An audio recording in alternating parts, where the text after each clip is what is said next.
ನಮಸ್ತೆ ಎಲ್ಲರಿಗೂ. Lucky life ಟಿಪ್ಸ್ಗೆ ನಿಮಗೆಲ್ಲರಿಗೂ ಸ್ವಾಗತ. 2026 ಈ ಫೆಬ್ರವರಿ ನನ್ನ ಆತ್ಮೀಯ ಮಕರ ರಾಶಿಯವರೇ, ನಿಮ್ಮ ಈ ಒಂದು ಗೆಲುವಿನ ಮಾಲೆ ನಿಮ್ಮ ಕೊರಳಿಗೆ. ಅದೃಷ್ಟದ ದೇವತೆ ಈ ಕರ್ಮಫಲದಾತನ ಶನಿದೇವನ ಆಶೀರ್ವಾದ ಸದಾ ನಿಮ್ಮ ಮೇಲೆ ಇರಲಿ ಎಂದು ಪ್ರಾರ್ಥಿಸುತ್ತಾ ನಿಮ್ಮೆಲ್ಲರಿಗೂ ಇಂದು ನಾವು ಈ ಒಂದು ಮಕರ ರಾಶಿಯವರ ಜೀವನದಲ್ಲಿ ಸಂಭವಿಸಲಿರುವ ಒಂದು ಮಹತ್ವದ ಘಟನೆಯ ಬಗ್ಗೆ ಮಾತನಾಡೋಣ. ಇದು ಕೇವಲ ಭವಿಷ್ಯವಾಣಿಯಲ್ಲ, ಬದಲಾಗಿ ನಿಮ್ಮ ಜೀವನದ ಸತ್ಯದ ಪರದೆಯನ್ನು ಸರಿಸುವಂತಹ ಒಂದು ದೊಡ್ಡ ಬದಲಾವಣೆಯ ಮುನ್ಸೂಚನೆ. ಮಕರ ರಾಶಿಯವರೇ, ಮುಂದಿನ 4 ದಿನಗಳು ನಿಮ್ಮ ಜೀವನದ ದಿಕ್ಕನ್ನೇ ಬದಲಿಸಲಿವೆ. ಈ ಕಳೆದ ಅನೇಕ ತಿಂಗಳುಗಳಿಂದ ಯಾವ ಕೆಲಸಗಳು ಅರ್ಧಕ್ಕೆ ನಿಂತಿದ್ದವೋ, ಯಾವ ಭರವಸೆಗಳು ಪದೇ ಪದೇ ಹುಸಿಯಾಗುತ್ತಿದ್ದವು, ಅಂತಹ ಕಠಿಣ ಸಮಯ ಈಗ ಅಂತ್ಯವಾಗುತ್ತಿದೆ. ಈಗ ಅದೃಷ್ಟವು ನಿಮ್ಮ ಮನೆ ಬಾಗಿಲು ತಟ್ಟುತ್ತಿದೆ. ಹೌದು, ಗೆಲುವಿನ ಮಾಲೆ ಈಗ ನಿಮ್ಮ ಕೊರಳಿಗೆ ಬೀಳುವ ಸಮಯ ಬಂದಿದೆ. ನೀವು ಏಕಕಾಲಕ್ಕೆ 3 ದೊಡ್ಡ ಶುಭ ಸುದ್ದಿಗಳನ್ನು ಸ್ವೀಕರಿಸಲು ಸಿದ್ಧರಿದ್ದೀರಾ? ಯೋಚಿಸಿ. ಇದ್ದಕ್ಕಿದ್ದಂತೆ ಶುಭವಾರ್ತೆ ಕೇಳಿಬಂದರೆ, ಬರಬೇಕಾದ ಹಣ ಕೈಗೆ ಬಂದರೆ ಮತ್ತು ವೃತ್ತಿ ಜೀವನದಲ್ಲಿ ಅನಿರೀಕ್ಷಿತ ಅವಕಾಶ ಸಿಕ್ಕರೆ ಹೇಗಿರುತ್ತೆ?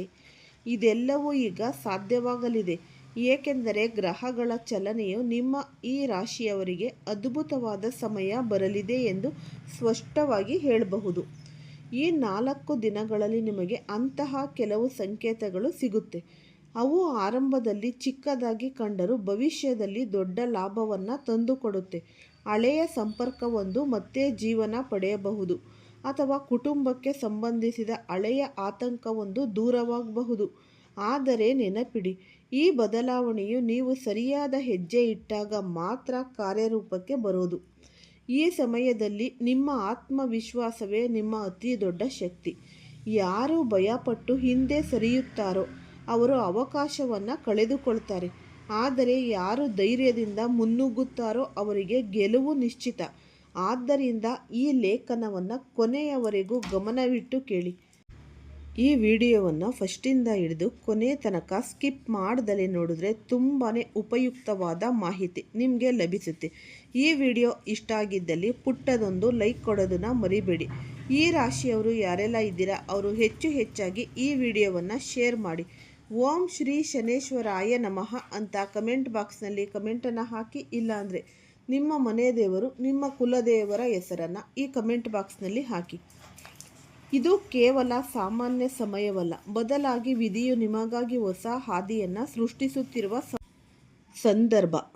ನೀವು ಕಳೆದ ಕೆಲವು ತಿಂಗಳುಗಳಿಂದ ಅನುಭವಿಸುತ್ತಿದ್ದ ಮಾನಸಿಕ ಒತ್ತಡ ಮತ್ತು ಅನಿಶ್ಚಿತೆಯು ಅವಧಿ ಈಗ ಮುಕ್ತಾಯದ ಹಂತದಲ್ಲಿದೆ. ವಿಶ್ವದ ಅಗೋಚರ ಶಕ್ತಿಗಳು ಈಗ ನಿಮ್ಮ ಪರವಾಗಿ ಕೆಲಸ ಮಾಡುತ್ತಿವೆ. ಇಲ್ಲಿ ಒಂದು ವಿಷಯವನ್ನು ಅರ್ಥ ಮಾಡಿಕೊಳ್ಳುವುದು ಬಹಳನೇ ಮುಖ್ಯ. ಕೈಕಟ್ಟಿ ಕುಳಿತವರಿಗೆ ಅದೃಷ್ಟ ಒಲಿಯುವುದಿಲ್ಲ.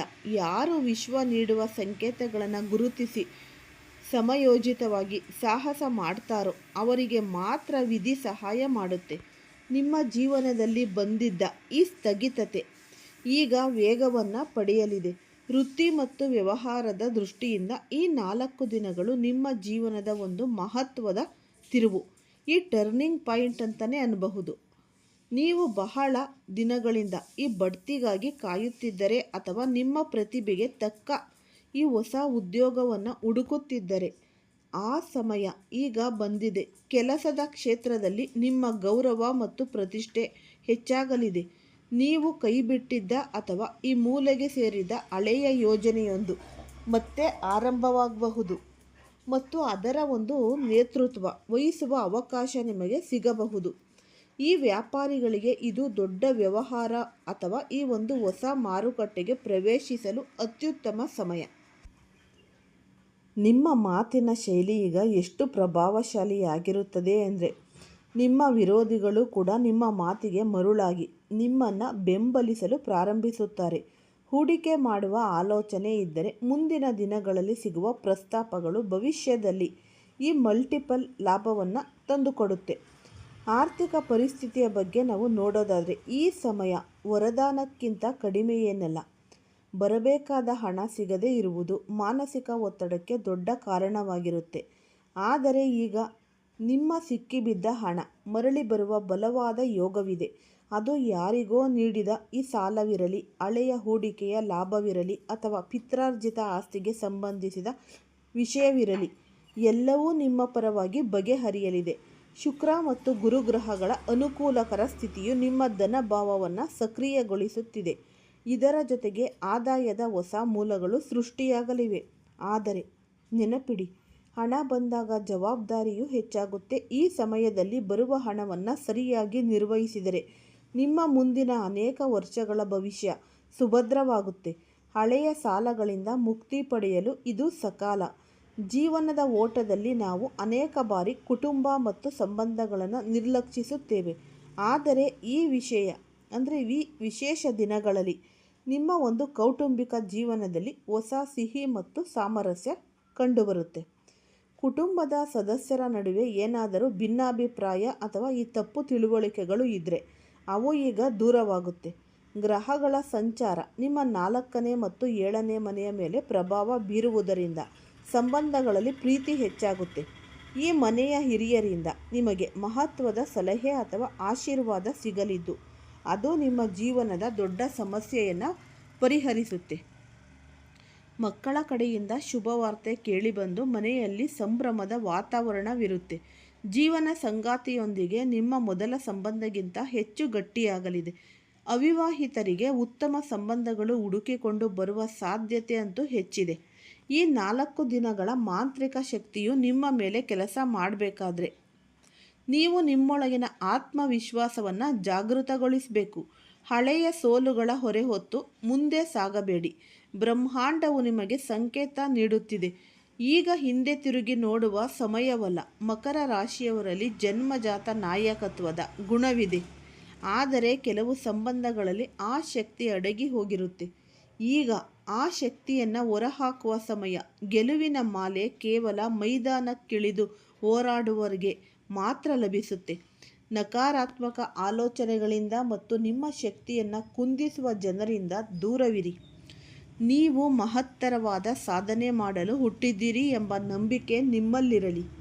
ಅದೃಷ್ಟವು ಬದಲಾಗುವ ಅದು ನೇರವಾಗಿ ಹೇಳುವುದಿಲ್ಲ. ಅದೃಷ್ಟ ಬದಲಾಗಿ ಕೆಲವು ಸೂಕ್ಷ್ಮ ಸಂಕೇತಗಳನ್ನು ನೀಡುತ್ತೆ. ಈ ಮೊದಲನೆಯ ಸಂಕೇತವೆಂದರೆ ಬಹಳ ದಿನಗಳಿಂದ ಮಾತನಾಡದ ಹಳೆಯ ಸ್ನೇಹಿತ ಅಥವಾ ಈ ಪರಿಚಿತರಿಂದ ಅನಿರೀಕ್ಷಿತ ಸಂದೇಶ ಅಥವಾ ಕರೆ ಬರಬಹುದು. ಇದು ಕೇವಲ ಈ ಕುಶಲೋಪರಿ ವಿಚಾರಣೆಗಾಗಿ ಇರುವುದಿಲ್ಲ. ಬದಲಾಗಿ ಇದರ ಹಿಂದೆ ವೃತ್ತಿ ಅಥವಾ ಹಣಕಾಸಿನ ಲಾಭದ ಗುಪ್ತ ಅವಕಾಶ ಅಡಗಿರುತ್ತೆ. ಎರಡನೆಯ ಸಂಕೇತವೆಂದರೆ ನಿಮ್ಮ ಹಳೆಯ ಸಮಸ್ಯೆಯೊಂದಿಗೆ ಇದ್ದಕ್ಕಿದ್ದಂತೆ ನಿಮ್ಮ ಮನಸ್ಸಿನಲ್ಲಿಯೇ ಪರಿಹಾರ ಹೊಳೆಯುವುದು. ಮೂರನೆಯದು ನಿಮ್ಮ ಸುತ್ತಮುತ್ತಲಿನ ಪರಿಸರದಲ್ಲಿ ಧನಾತ್ಮಕ ಬದಲಾವಣೆಗಳು ಕಾಣಿಸುವುದು. ಅಂದರೆ ಉದಾಹರಣೆಗೆ ಈ ಶುಭ ಪಕ್ಷಿಗಳ ದರ್ಶನ ಅಥವಾ ದೇವಸ್ಥಾನದ ಗಂಟೆಯ ನಾದ ಕೇಳಿಸುವುದು. ಈ ಒಂದು ಸಂಕೇತಗಳನ್ನು ಗುರುತಿಸಲು ನೀವು ಈ ಪ್ರಸ್ತುತ ಕ್ಷಣದಲ್ಲಿ ಬದುಕಬೇಕು. ಸಮಯವು ಎಷ್ಟು ಸಕಾರಾತ್ಮಕವಾಗಿದೆಯೋ ಅಷ್ಟೇ ಎಚ್ಚರಿಕೆಯೂ ಅಗತ್ಯ. ಈ ದಿನಗಳಲ್ಲಿ ಕ್ರೋಧ ಅಥವಾ ಆವೇಶಕ್ಕೆ ಒಳಗಾಗಬೇಡಿ. ಈ ಮಂಗಳನ ಪ್ರಭಾವದಿಂದ ನಿಮಗೆ ಸಿಟ್ಟು ಬರಬಹುದು ಅಥವಾ ಆಗುವ ಕೆಲಸವನ್ನು ಹಾಳು ಮಾಡಬಹುದು. ನಿಮ್ಮ ಮಾತುಗಳ ಮೇಲೆ ನಿಗಾ ಇರಲಿ ಮತ್ತು ವಿವಾದಗಳಿಂದ ದೂರವಿರಿ. ಹಾಗೆಯೇ ನಿಮ್ಮ ಯೋಜನೆಗಳು ಪೂರ್ಣಗೊಳ್ಳುವವರೆಗೂ ಅವುಗಳನ್ನು ಗುಪ್ತವಾಗಿಡಿ. ಆತ್ಮವಿಶ್ವಾಸ ಹೆಚ್ಚಿಸಿಕೊಳ್ಳಲು ಪ್ರತಿದಿನ ಸೂರ್ಯನಿಗೆ ಅರ್ಘ್ಯವನ್ನು ಅರ್ಪಿಸಿ ಮತ್ತು ಓಂ ಸೂರ್ಯಾಯ ನಮಃ ಮಂತ್ರವನ್ನು ಜಪಿಸಿ. ಸಾಧ್ಯವಾದರೆ ಬಡವರಿಗೆ ಅನ್ನದಾನ ಮಾಡಿ. ಇದರಿಂದ ಗ್ರಹಗಳ ಅಶುಭ ಪ್ರಭಾವ ಕಡಿಮೆಯಾಗುತ್ತೆ. ಮಲಗುವಾಗ ಉತ್ತರ ದಿಕ್ಕಿಗೆ ತಲೆ ಇಡಬೇಡಿ ಮತ್ತು ಮನೆಯಲ್ಲಿ ಕರ್ಪೂರವನ್ನು ಸುಟ್ಟು ನಕಾರಾತ್ಮಕ ಶಕ್ತಿಯನ್ನು ಹೊರಹಾಕಿ. ಈ ಪ್ರಯಾಣವು ಕೇವಲ ಹೊರಗಿನ ಬದಲಾವಣೆಯಲ್ಲ, ಇದು ನಿಮ್ಮ ಆಂತರಿಕ ಬದಲಾವಣೆಯೂ ಕೂಡ ಹೌದು. ನಾವು ಏನನ್ನು ಯೋಚಿಸುತ್ತೇವೆಯೋ ಅದನ್ನೇ ಆಕರ್ಷಿಸುತ್ತೇವೆ ಎಂಬುದು ಪ್ರಕೃತಿಯ ಒಂದು ನಿಯಮ. ಈ ಭಯ ಅಥವಾ ಸಂಶಯಕ್ಕೆ ಜಾಗ ನೀಡಬೇಡಿ. ದಿನಕ್ಕೆ ಕನಿಷ್ಠ 15ರಿಂದ 20 ನಿಮಿಷ ಮೌನವಾಗಿ ಧ್ಯಾನ ಮಾಡಿ. ನಿಮ್ಮ ಆಲೋಚನೆಗಳೇ ನಿಮ್ಮ ಭವಿಷ್ಯದ ಬೀಜಗಳು. ಈ ದೇಹ ಮತ್ತು ಮನಸ್ಸು ಆರೋಗ್ಯವಾಗಿದ್ದರೆ ಮಾತ್ರ ಗೆಲುವನ್ನು ಅನುಭವಿಸಲು ಸಾಧ್ಯ. ಆದ್ದರಿಂದ ನಿಮ್ಮ ಆಹಾರ ಮತ್ತು ನಿದ್ರೆಯ ಬಗ್ಗೆ ಕಾಳಜಿ ವಹಿಸಿ. ಹಿತಮಿತವಾದ ಆಹಾರ ನಿಮ್ಮ ಈ ಒಂದು ಮಿದ್ದನ್ನು ಅಂದರೆ ಮೆದುಳನ್ನು ಚುರುಕಾಗಿಸುತ್ತೆ. ಅಂದರೆ ನೀವು ಕೊನೆಯದಾಗಿ ನೀವು ನೆನಪಿಟ್ಕೋಬೇಕು, ಈ ಸೂರ್ಯೋದಯಕ್ಕಿಂತ ಮುಂಚಿನ ಸಮಯವೇ ಅತ್ಯಂತ ಕತ್ತಲೆಯಿಂದ ಕೂಡಿರುತ್ತೆ. ಹಾಗೆಯೇ ನಿಮ್ಮ ಅದೃಷ್ಟ ಹೊಳೆಯುವ ಮೊದಲು ಕೆಲವು ಸಣ್ಣ ಪುಟ್ಟ ಸವಾಲುಗಳು ಎದುರಾಗಬಹುದು. ಇದು ನಿಮ್ಮ ತಾಳ್ಮೆಯ ಒಂದು ಪರೀಕ್ಷೆ ಅಂತಲೇ ಅನ್ನಬಹುದು. ಈ ಅಡೆತಡೆಗಳಿಂದ ಹೆದರಿ ಹಾದಿ ಬದಲಿಸಬೇಡಿ. ಚಂಡಮಾರುತದಲ್ಲೂ ದೋಣಿಯನ್ನು ಸ್ಥಿರವಾಗಿ ಇಡುವವರೇ ಇತಿಹಾಸ ಸೃಷ್ಟಿಸುತ್ತಾರೆ. ಈ 4 ದಿನಗಳ ಪ್ರತಿಯೊಂದು ಕ್ಷಣವೂ ನಿಮ್ಮನ್ನು ಭವಿಷ್ಯದ ದೊಡ್ಡ ಜವಾಬ್ದಾರಿಗೆ ಸಿದ್ಧಪಡಿಸುತ್ತೆ. ಆದಷ್ಟು ನೀವು ಎಚ್ಚರಿಕೆಯಿಂದ ಈ ಜಾಗೃತರಾಗಿರಿ, ಸಕಾರಾತ್ಮಕವಾಗಿರಿ ಮತ್ತು ನಿಮ್ಮ ಗೆಲುವನ್ನು ಸ್ವಾಗತಿಸಲು ಸದಾ ಸಿದ್ಧರಾಗಿರಿ. ಇವತ್ತಿನ ದಿನ ತುಂಬ ಶುಭ ದಿನ ಇರೋದ್ರಿಂದ ಆದಷ್ಟು ನೀವು ಈ ಶನಿದೇವರ ದೇವಾಲಯಕ್ಕೆ ಹೋಗಿ ಆದಷ್ಟು ನಿಮ್ಮ ಕೈಲಾದರೆ ಎಳ್ಳು ಬತ್ತಿಗಳನ್ನು ಹಚ್ಚಿ, ನಂತರ ಈ ತೈಲಾಭಿಷೇಕಕ್ಕೆ ಸಹಾಯವನ್ನು ಮಾಡಿ. ಸಾಧ್ಯವಾದರೆ, ಇಲ್ಲಾಂದರೆ ನಿಮ್ಮ ಮನೆಯಲ್ಲೇ ಕೂಡ ಈ ಎಳ್ಳು ಎಣ್ಣೆಯ ದೀಪವನ್ನು ಬೆಳಗಿಸಿ. ನಿಮ್ಮ ಜೀವನದಲ್ಲಿ ಇರುವ ಕತ್ತಲೆಯನ್ನು ದೂರ ಹೋಗಿ ಬೆಳಕು ಮೂಡುತ್ತೆ. ನೀವು ಇಷ್ಟು ವರ್ಷದಿಂದ ಹಾಕಿದ ಒಂದು ಕಣ್ಣೀರಿಗೆ, ನೋವಿಗೆ, ಅವಮಾನಕ್ಕೆ ಎಲ್ಲವೂ ಕೂಡ ತಕ್ಕ ಶುಭ ಫಲ ಸಿಗುವ ಸಮಯ ಬಂದೇ ಬಿಡ್ತು. ಆದಷ್ಟು ಆತ್ಮವಿಶ್ವಾಸದಿಂದ ಇರಿ, ಎಲ್ಲವೂ ಕೂಡ ನಿಮಗೆ ಒಳಿತೇ ಆಗುತ್ತೆ. ನಂತರ ಈ ಒಂದು ಹನುಮಂತನ ದೇವಾಲಯಕ್ಕೆ ಹೋಗಿ ಈ ವಿಳೆದೆಲೆ ಹಾರವನ್ನು ಅರ್ಪಿಸಿ, ನಂತರ ಕೇಸರಿ ತಿಲಕವನ್ನು ಮನೆಯಲ್ಲಿ ತಗೊಂಡು ಬಂದು ನಿಮ್ಮ ಮನೆಯಲ್ಲಿ ಯಾರ್ಯಾರಿದ್ದೀರಾ, ಕಿರಿಯರಿಂದ ಹಿರಿಯರ ತನಕ ಎಲ್ಲರೂ ಕೂಡ ದಿನನಿತ್ಯ ಇದನ್ನು ನೀವು ಸ್ನಾನ ಮಾಡಿ ಈ ಹಣೆಗೆ ಹಚ್ಚುವುದರಿಂದ ನಿಮ್ಮ ಎಲ್ಲ ಕೆಲಸಗಳಲ್ಲಿ ನಿಮಗೆ ಯಶಸ್ಸು, ಅದೃಷ್ಟ ಅನ್ನೋದು ಕೂಡಿ ಬರುತ್ತೆ. ಈ ಹಳೆಯ ಏನಾದರೂ ಒಂದು ಕೆಲಸಗಳು ನಿಂತು ಹೋಗಿದ್ರೂ ಸಹ ಅದು ಕೂಡ ನೆರವೇರಿ ನಿಮಗೆ ಅದರಲ್ಲಿ ದ್ವಿಗುಣ ಲಾಭ ಅನ್ನೋದು ಕೂಡಿ ಬರುತ್ತೆ.